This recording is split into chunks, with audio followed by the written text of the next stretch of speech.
We're bringing you a living Christmas card from the land of the Bible. New Testament scholar Dr. Craig Evans has wonderful insights into the true story about the birth of the man who changed history. Nazareth Village. Dr. Evans, could we have picked a more wonderful place to start the story? I don't think we could. This place is so authentic, it really is amazing. In fact, surprisingly authentic for those who established it. Yeah, it's quite a story in itself because the people who built the Nazareth village was looking for a place in Nazareth, just to be as authentic as possible. Well, take a look at the city. It's a crowded city, 60, 70,000 people. Everything is built over. Well, there was just this one small patch of land up a sloping hill behind the YMCA. And people said, hey, why don't you buy this property and develop your village? Well, they cleared the land, and were they surprised? The remains of a first century village already here. So they brought in archaeologists, excavated, and some of the buildings you see here that have been rebuilt actually stand on original foundations. Forgive me, it's a God thing. It's a remarkable story, no matter how you look at it. And the messianic hope of those first people was reflected in the name they gave the village. Yeah, I don't think that's a coincidence. The name of the village, of course, is Nazareth. And it's not a very old village. It dates back perhaps to 100 BC at the oldest. Where did it come from? Well, when the Jewish people threw out the Greeks in the 2nd century BC and regained their freedom, they then sent people from Judah and Jerusalem north into Galilee to re-Judaize the area. Well, the people who came up here founded a little town called Bethlehem. A lot of people don't know that. And they founded this town. Then they called it Nazareth.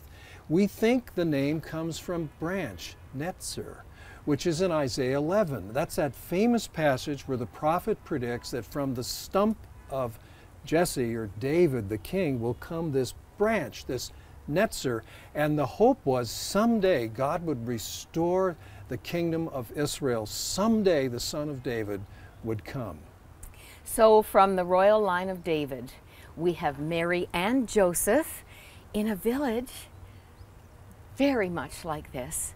And we are seeing, I mean, this has taken my breath away being here today. Talk about the size of the village, the lifestyle here, the houses we've seen, Craig.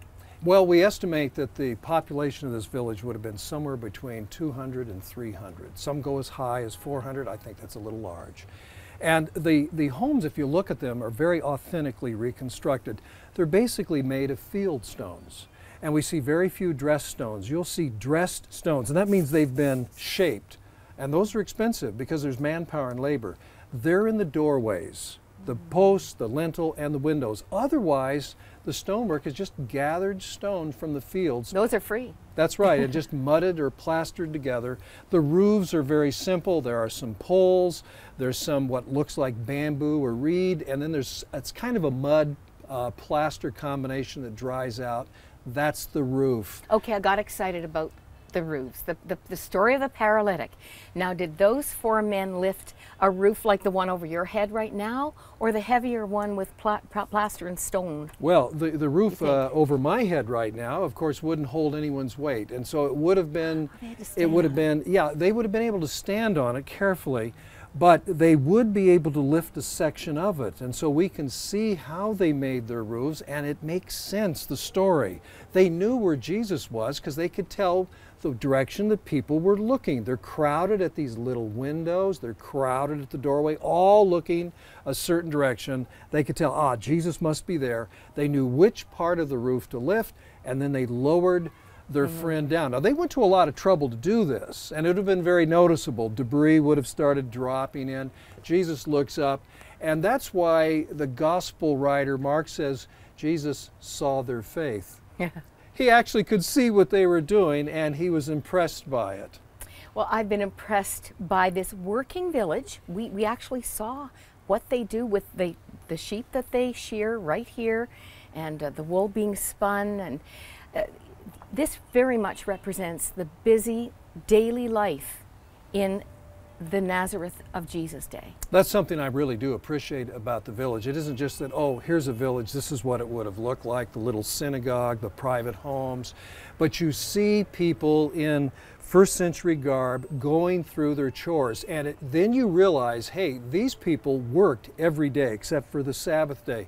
You had to work every day, and everybody did. The men, the women, older children, everybody had to do his or her part because your survival depended on it. Quick last question. Why the reputation? Why did Nathaniel say, can anything good come out of Nazareth? I think part of it is because it's not a very big village. It's not a very old village. It hasn't been around very long. And I think there was some regional rivalry. People in the south thought, hey, you know, these Galileans, you know, they're not well connected to Jerusalem. Can we trust them? And by the way, Galilee did have a history of being somewhat rebellious, some extremism. And so, you know, the idea that, well, where is Nazareth mentioned in the scriptures? Is there a great prophecy about Nazareth? So I can imagine a lot of reasons why people might be skeptical about this little village doing something great for the whole nation. Well, we're not leaving Nazareth yet. Next time, we have a very special birth announcement, though. Very good. I look forward to that.